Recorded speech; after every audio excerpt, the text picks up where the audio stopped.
এবং সেটা অত্যন্ত সফলতার সাথে আমরা কিন্তু বাস্তবায়ন করেছি। এবং আমরা আমাদের মানে যখন সুবর্ণ জয়ন্তী পালন করি তখনই কিন্তু আমরা যেটা অর্জন করলাম যে বাংলাদেশ সেই স্বল্পোন্নত দেশ থেকে, অর্থাৎ 1975 সালে যে স্বল্পোন্নত দেশ জাতির পিতা রেখে গিয়েছিলেন সেখান থেকে আমরা এক ধাপ উত্তরণ ঘটাতে পেরেছি, উন্নয়নশীল দেশের মর্যাদা আমরা অর্জন করেছি এবং জাতিসংঘ সেই স্বীকৃতি আমাদের দিয়েছে, আমরা সেটা অর্জন করতে পেরেছি।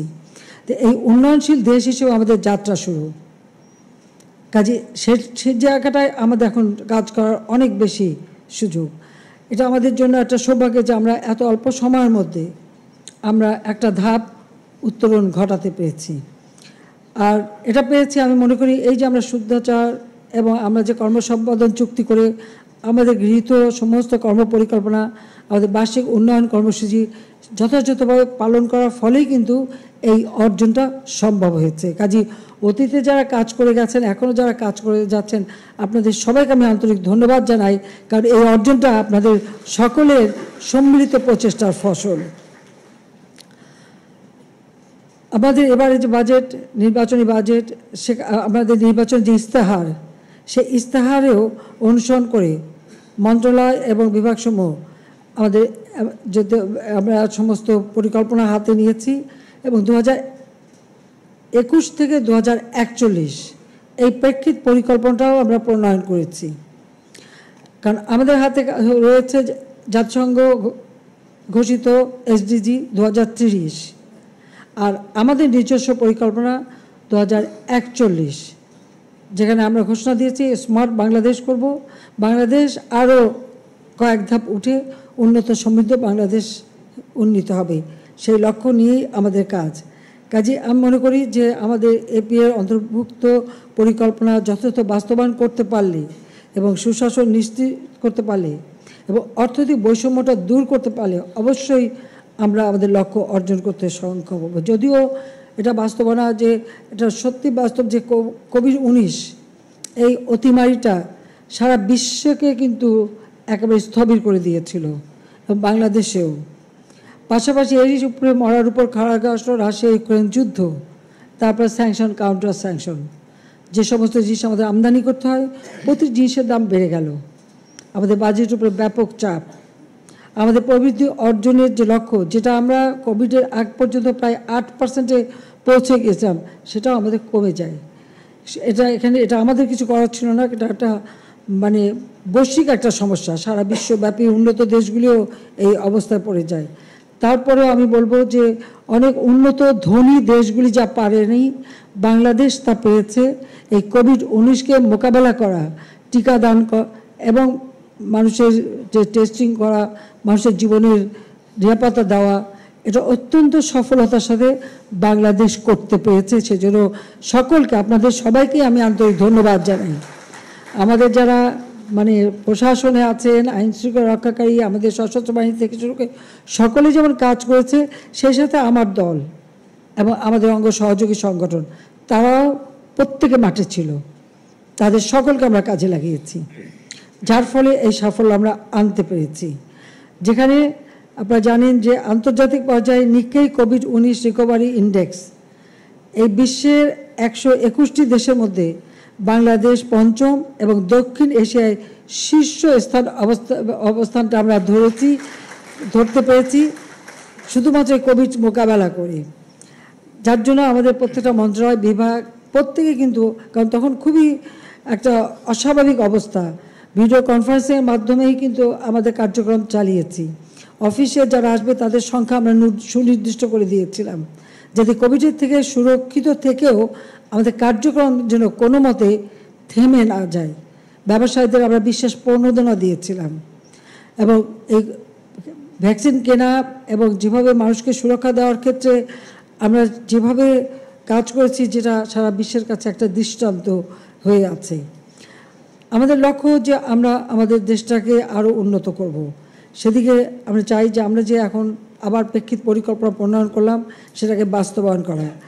আর সেই লক্ষ্য নিয়েই কিন্তু আমি মনে করি যে আমাদের যে বার্ষিক কর্মসম্পাদন যে আমরা করব, সেগুলিকে সমস্ত বিষয়গুলি নিয়ে আমাদের যথাযথ পরিকল্পনা নিতে হবে।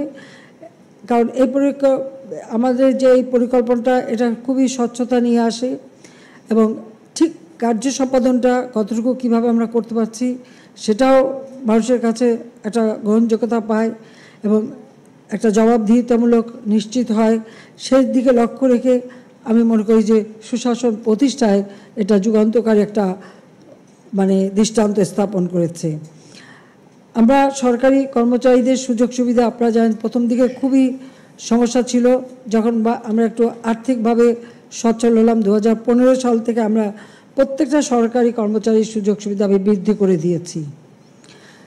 তার কারণটা হচ্ছে আমি চাই যারা কাজ করবেন তাদের যদি অনবরত নিজের সংসার নিয়ে আইনের চিন্তা থাকতে হয় তাহলে আপনার দেশের কাছে মনোনিবেশ করতে পারেন না। সেটা বিবেচনা করেই আপনার জীবনটা যাতে সুন্দর হয় সে বাসস্থান থেকে শুরু করে শিক্ষা, চিকিৎসা এবং ট্রেনিং, বিদেশে পাঠিয়ে ট্রেনিং সব দিকেই কিন্তু আমরা ব্যবস্থা নিয়ে রেখেছি। কারণ আমরা দুর্নীতিমুক্ত সমাজ যেমন গড়তে চাই, সেই সাথে সাথে যারা কাজ করে তাদের দক্ষতা এবং যোগ্যতাও যেন হয় অর্জন করতে পারেন সেদিকেও আমরা দৃষ্টি দিয়েছি। স্বাধীনতার পর যুদ্ধবিধ্বস্ত দেশে যদি জাতির পিতা আমাদের এই সরকারি অফিসারদের বিদেশে পাঠিয়ে ট্রেনিং করায় আনতে পারেন তা আমরা এখন পারবো না কেন? যদিও মাঝখানেটা বন্ধ হয়ে গিয়েছিল, 96 সালে শুরু করেছিলাম, 2001-এ বিএনপি এসে আবার সেটা বন্ধ করে দিয়েছিল, আমরা আবার তা চালু করেছি। আমরা চাই যে আমাদের যেখানেই কোনো অনিয়ম দেখা দেবে আপনারা যথাযথ ব্যবস্থা নেবেন। অনেক সময় এখন আমরা দুর্নীতি জিরো টলারেন্স ঘোষণা করেছি। দুর্নীতি ধরতে গেলে আমাদের সরকারের উপর দায় চাপিয়ে দেওয়া হয়। আমি এটা বিশ্বাস করি না। দুর্নীতি খুব কম লোকই করে, কিন্তু তার বদনামটা হয় খুব বেশি। এই কারণেই যাতে যারাই দুর্নীতির সাথে জড়িত থাকবে তাদের ভিতরে যথাযথ ব্যবস্থা নেওয়া হবে। ওই সরকারে কি বদনাম হবে না হবে সেটা আমি কেয়ার করি না, কিন্তু আমি সমাজটাকে আরও শুদ্ধ করে দেশের মানুষের কল্যাণে কাজ করার সুযোগ যাতে সৃষ্টি হয় সেই ব্যবস্থাটাই নিতে চাই এবং সেই পদক্ষেপটাই আজকে আমরা দিয়েছি যে কোনো মতেই এই দুর্নীতিকে আমরা প্রশ্রয় দেব না। আজকে আমাদের মুজিববর্ষের ঘোষণা ছিল বাংলাদেশে কেউ গৃহহীন ভূমিহীন থাকবে না। 58টা জেলা ইতিমধ্যে ভূমিহীন গৃহহীন মুক্ত হয়েছে, আর বাকি যেটুকু আছে সেটা আমরা করে ফেলতে পারবো ইনশাল্লাহ। এর ফলাফলটা হচ্ছে প্রত্যেকটা মানুষের একটা যখন বাসস্থান হয় ওইটি তার একটা কর্মসংস্থানের ব্যবস্থা হয়ে যায়, সে তার নিজে কাজ করতে পারে, পাশাপাশি তার ভিতরে একটা আত্মসম্মানবোধ, আত্মমর্যাদাবোধ আসে এবং তার ভিতরে কাজ করার একটা প্রেরণা জাগে। যাদের আমরা এই যে আশ্রম প্রকল্পের মাধ্যমে আমরা ঘর দিয়ে তাদেরকে ট্রেনিং দেওয়া এবং বিভিন্ন কর্মসংস্থানের সুযোগ করে দিয়েছি, আপনারা যদি তাদের সাথে কথা বলে দেখবেন যে কতটা আত্মবিশ্বাস নিয়ে তারা চলে। এবং এই আশ্রম প্রকল্প বাস্তবায়ন প্রথম শুরু করেছিলাম আমি 97 সালে ঘূর্ণিঝড়ের পর, তখন সেনাবাহিনী দ্বারা ব্যারাক হাউস করতাম। প্রথমটা করেছিল নেভি সেন্ট মার্টিন দ্বীপে, সেখান থেকে এটা যাত্রা শুরু। দ্বিতীয়বার যখন এসেছি এখন 2 কামরা বিশিষ্ট ঘর। আমার সবথেকে ভালো লেগেছে যে আমাদের মাঠ পর্যায়ের যারা দায়িত্বরত প্রশাসন এবং অন্যান্য যারা কর্মরত ছিলেন প্রত্যেকে অত্যন্ত আন্তরিকতার সাথে কাজ করছে। এই যে আমাদের তরুণ অফিসাররা নতুন গেছে, তাদের মনে কাজের যে আগ্রহ এবং একটা দরিদ্র মানুষকে যার কোনো ঘর ছিল না, বাড়ি ছিল না, কোনো ঠিকানা ছিল না, তাকে একটা ঘরে তুলে দেওয়ার পরে তার যে মানসিক অবস্থা, তার যে একটা আমি বলবো আত্মমর্যাদাবোধ সৃষ্টি হয়েছে এবং তার ভিতরে যেটা অনেক দিনের একটা আকাঙ্ক্ষা পূরণ হয়েছে। সে একদিকে চোখের পানি ফেলেছে, অপরদিকে তার মুখে হাসি। এবং যারা এই ঘরগুলি তৈরি করে এদেরকে আশ্রয় দিয়েছেন তাদেরও সাথে সাথে ওই অনুভূতি এসেছে যে এর থেকে ভালো একটা কাজ, এর থেকে সব উত্তম কাজ বোধহয় জীবনে আর কিছু হয় না। কাজে সেই সকল অফিসার সহ আমাদের যারা এই কাজের সাথে সম্পৃক্ত ছিলেন সকলকে আমি আন্তরিক ধন্যবাদ জানাই। কারণ কোভিড-19-এর সময় সবথেকে বেশি এই কাজগুলি হয়েছে, যেটা ওই সমস্ত অঞ্চলেও একটা আর্থিক প্রবাহ যেমন সৃষ্টি হয়েছে, মানুষের কর্মসংস্থানের ব্যবস্থা হয়েছে, কারণ একটা ঘর করার সাথে বহু মানুষের কর্মসংস্থান এসে যায়। কাজে এই যে কষ্টটা আর মানুষ সেটা বুঝতে পারেনি, কিন্তু একটা ঘর বাড়ি পাওয়ার পরে তার জীবনটা পাল্টে গেছে। এর ফলাফল আজকে আমাদের দারিদ্রের হার, যেটা অতি দারিদ্রের হার, যা 25% ছিল, সেটা আমরা 5%, 5.6% নামাতে পেরেছি। আমরা বাকি ঘরগুলি দিয়ে দিলে এখানে বাংলাদেশে আর কোনো অতি দরিদ্র বলে কেউ থাকবে না। এটা আমাদের একটা বড় অর্জন, যেটা অনেকে বিস্মিত হয়ে যায় যে কীভাবে এটা আমরা করলাম, কিন্তু আমরা সেটা যথাযথভাবে করতে পেরেছি। আজকে সারা বিশ্বব্যাপী দ্রব্যমূল্য বেড়েছে, মূল্যস্ফীতি অত্যন্ত বেশি। আমাদের এখানে আমরা আপ্রাণ চেষ্টা করে যাচ্ছি মূল্যস্ফীতি হ্রাস করতে। উৎপাদন আমাদের বেড়েছে, মানুষের খাদ্য চাহিদাও বেড়ে গেছে, খাদ্য গ্রহণও বেড়েছে। কাজে সেই ক্ষেত্রে আমাদের উৎপাদন আরও বাড়ানো দরকার। পাশাপাশি আমাদের দেশের মানুষের চাহিদা অনুযায়ী আমাদের উৎপাদন বৃদ্ধি করে খাদ্য নিরাপত্তা দেওয়া।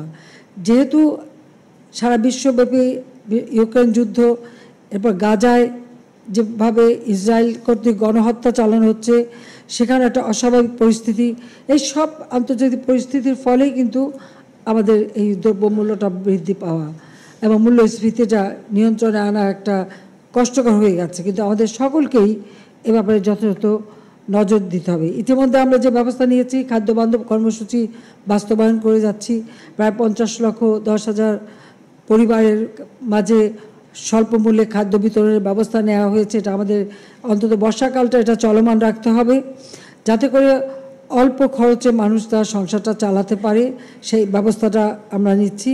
তাছাড়া আমাদের বিভিন্ন বিভাগ, জেলা, সিটি কর্পোরেশনেও খোলা বাজারে খাদ্য সরবরাহের ব্যবস্থা করা, যে কেউ যেন কোনো রকম চক্রান্ত করে খাদ্যের দাম বাড়াতে না পারে। নজরদারিটা বাড়াতে হবে, পাশাপাশি উৎপাদনটাও বাড়াতে হবে, সেদিকে বিশেষভাবে দৃষ্টি দিতে হবে।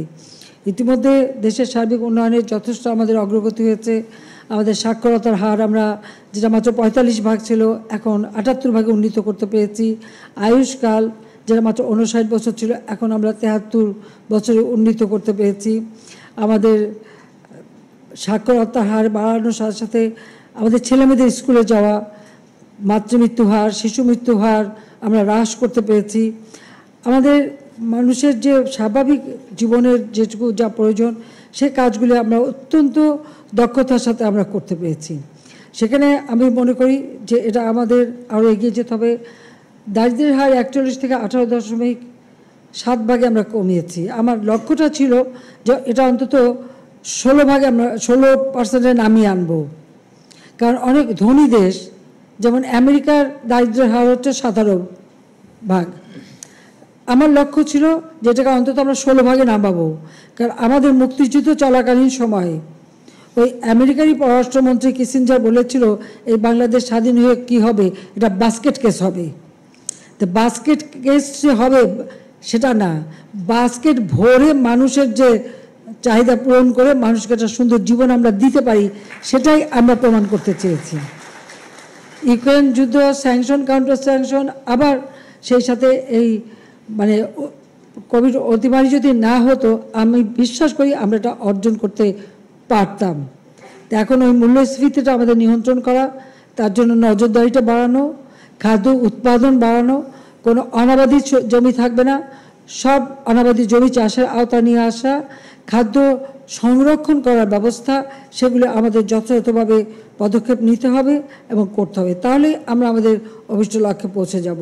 এখন আরেকটা সমস্যা দেখা দেবে, এই যে বন্যা আসবে, আর এবারে বন্যা আসার সম্ভাবনা আরও বেশি, কারণ বিশেষ করে একটা সময় এত প্রচণ্ড খরা ছিল, হিমালয়ের বরফ অত্যন্ত বেশি গলেছে, যে পানিটা চলে গেছে নদীতে এবং সাগরে। এবারে বন্যা যদি সাগরের পানি আরও বেশি উচ্চ স্তরে পৌঁছে যায়, বন্যা দীর্ঘস্থায়ী হওয়ার একটা সম্ভাবনা আছে। এটা আষাঢ় মাসের শেষ দিন, সামনে শ্রাবণ ভাদ্র। আমাদের দেশে সাধারণত এই শ্রাবণ ভাদ্র মাসেই কিন্তু বন্যাটা বেশি দেখা দেয়, কারণ প্রথমে উত্তর দিকে আর ভাদ্র মাসে যায় দক্ষিণ দিকে। সেদিকে মাথায় রেখে এখন থেকে আমাদের প্রস্তুতি রাখতে হবে। বিশেষ করে আমাদের অনেক সময় ফসল নষ্ট হয়, কাজে খাদ্য উৎপাদন আমাদের বৃদ্ধির সাথে সাথে খাদ্য সংরক্ষণের ব্যবস্থা করা যেন কারোর কাছে আমাদের হাত পাততে না হয়, সেই দিকে আমাদের বিশেষভাবে দৃষ্টি দিতে হবে। ইতিমধ্যে আমরা নিজস্ব অর্থে পদ্মা সেতু করেছি এবং অনেক মেগা প্রজেক্ট করেছি। আমরা শুধু ঢাকা শহরে মেগা প্রজেক্টের কথা বলি, কিন্তু আমাদের গ্রামগুলি যে বদলে গেছে সেটা বলা হয় না। প্রত্যেকটা গ্রামে আজকে চেহারা পাল্টে গেছে, রাস্তাঘাটের উন্নতি, মানুষের স্বাভাবিক জীবনযাত্রার উন্নতি, জীবন মান উন্নতি হয়েছে। এমনকি গ্রামে গ্রামে এখন মানে শহর গ্রামের যে তফাৎটা সেটাও কিন্তু অনেকটা কমে গেছে, কারণ আমাদের লক্ষ্যই ছিল যে আমার গ্রাম আমার শহর সেভাবে গড়ে তোলা। সেটা কিন্তু অনেক ক্ষেত্রে আমরা করতে পেরেছি, কিন্তু আমাদের আরও এগিয়ে যেতে হবে। আমরা মনে করি যে আজকে এই সমস্ত কাজের মধ্য দিয়েই আমাদের মানে গতিশীলতা আনা, যেহেতু একটা সময় নষ্ট হয়ে গেছে সেহেতু আমি মনে করি যে আমাদের বার্ষিক উন্নয়ন কর্মসূচি যে আমাদের প্রকল্পগুলি, আপনারা যারা সচিবরা আছেন আপনাদের অনুরোধ করব, মন্ত্রীরাও এখানে আছেন, প্রত্যেক মন্ত্রণালয়ে বসে অগ্রাধিকার ভিত্তিতে কোনটা করলে পরে আমার দ্রুত সম্পন্ন হবে এবং যেটা আমার অর্থনীতিতে অবদান রাখতে পারবে সেগুলি এবং মানুষের সেবাটা নিশ্চিত হবে, সেগুলি বিবেচনা করেই আমাদের এই পরিকল্পনাগুলি বাস্তবায়নের কাজ শুরু করতে হবে। যে সমস্ত প্রকল্পগুলি এখনও অসমাপ্ত রয়েছে, দীর্ঘদিন এই অসমাপ্ত পরিকল্পনাগুলি আমরা কিন্তু সামনের দিকে টেনে নেব না, সেগুলি দ্রুত শেষ করতে হবে। কারণ একটা প্রকল্প যদি আমি শেষ করতে পারি তাহলে তার যে ফলাফলটা এটা আমরা সরকার মানে দেশ পাবে, দেশের মানুষ পাবে, পাশাপাশি আমরা নতুন প্রকল্প নিতে পারবো। সেই ক্ষেত্রে বিবেচনা করে যে সমস্ত প্রকল্প এখনও অসমাপ্ত সেগুলি সম্পন্ন করার ব্যবস্থা নিতে হবে অগ্রাধিকার দিয়ে, এবং সেই সাথে আমাদের নতুন প্রকল্প নিয়ে আরও সামনের দিকে এগোবো, সেইভাবেই আপনাদের কাজ করতে হবে। প্রতি ক্ষেত্রে আমাদের কৃচ্ছতা সাধন করতে হবে, কারণ এটা মাথায় রাখতে হবে যে এখন বৈশ্বিকভাবেই যে অবস্থা মূল্যস্ফীতি বেড়েছে, সেক্ষেত্রে আমাদের কৃচ্ছতা সাধন করা ছাড়া কোনো উপায় নেই। কোনো অপচয় যেন কোনো মতে না হয় সেদিকে যেন লক্ষ্য রাখা, দুর্নীতি যেন না হয় সেদিকে নজরদারি বাড়ানো, আর সেই সাথে সাথে প্রত্যেকটা ক্ষেত্রেই আমাদের কৃচ্ছতা সাধন করা নিতে হবে। এবং আমাদের আর্থিক এবং অর্থনৈতিক প্রতিষ্ঠানগুলির মাঝে যে স্বচ্ছতা জবাবদিহিতা সেটা আমাদের নিশ্চিত করবার জন্য আমি অনুরোধ জানাচ্ছি। আমরা এই বন্যার কথা একটু বলবো যে জলবায়ু পরিবর্তন অভিঘাত বাংলাদেশে আমরা কিন্তু দোষী না, অথচ আমাদেরকে কিন্তু আমরা ভুক্তভোগী। আর সেদিকে লক্ষ্য রেখেই আমরা ন্যাশনাল অ্যাডাপ্টেশন প্ল্যান করেছি, আমরা আমাদের বদ্বীপ পরিকল্পনা নিয়েছি। কারণ আমরা যেমন 2041 সাল প্রেক্ষিত পরিকল্পনা, সেই সাথে আমরা 2100 সালের বদ্বীপ পরিকল্পনা নিয়েছি, যেন এই জলবায়ু পরিবর্তনে আমাদের দেশ ক্ষতিগ্রস্ত না হয়, মানুষ ক্ষতিগ্রস্ত না হয়, তার জন্য বিভিন্ন প্রকল্প বাস্তবায়নের মাধ্যমে এই বদ্বীপটাকে আমরা আরও উন্নত সমৃদ্ধ করে যাব, যাতে আমাদের দেশের মানুষ আরও সুন্দরভাবে, বিশেষ করে প্রজন্মের পর প্রজন্ম সুন্দরভাবে বাঁচতে পারে, সেদিকে লক্ষ্য রেখেই আমাদের কাজ করতে হবে। যাক, আমি অনেক কথা বলে ফেললাম। সবসময় আমাদের উচ্চাকাঙ্ক্ষা থাকা উচিত, কারণ বাজেট দেওয়ার পর অনেকে বলেছে এটা উচ্চাভিলাষী। অবশ্যই উচ্চাভিলাষী। উচ্চাভিলাষ না থাকলে পরে আমরা কিভাবে উন্নত হব আর কিভাবে আমরা দেশকে এগিয়ে নিয়ে যাব, কিন্তু এটা বাস্তবমুখী। তাদের জবাবে আমি এটুকু বলবো যে এটা উচ্চাভিলাষী কিন্তু এটা বাস্তবমুখী, এবং আমরা তা করতে পারি। এটা আমরা অতীতে প্রমাণ করেছি, ভবিষ্যতে প্রমাণ করব। যদিও এবারে বাজেট আমার উদ্দেশ্য ছিল আরও বেশি বাড়ানো, কারণ 7 লক্ষ থেকে যদি 8 লক্ষে যেতে পারতাম তাহলে আরও খুশি হতাম, কিন্তু বাস্তবতা চিন্তা করেই আমরা 7 লক্ষে থেকেছি। কিন্তু এটা আমাদের কার্যকর করা এবং দেশকে আমরা এগিয়ে নিয়ে যাওয়া। বর্তমানে বাংলাদেশকে বিশ্বের 33তম অর্থনৈতিক দেশ হিসেবে বিবেচনা করা হয়, এবং বাংলাদেশের উন্নয়নকে একটা বিশ্ব হিসেবেই তারা দেখে, বলে যেটা কোনো মিরাকেল কিছু না। কিন্তু আমি বলি মিরাকেল না, এটা আমরা পরিকল্পিতভাবে কাজ করছি বলেই এটা সম্ভব হয়েছে।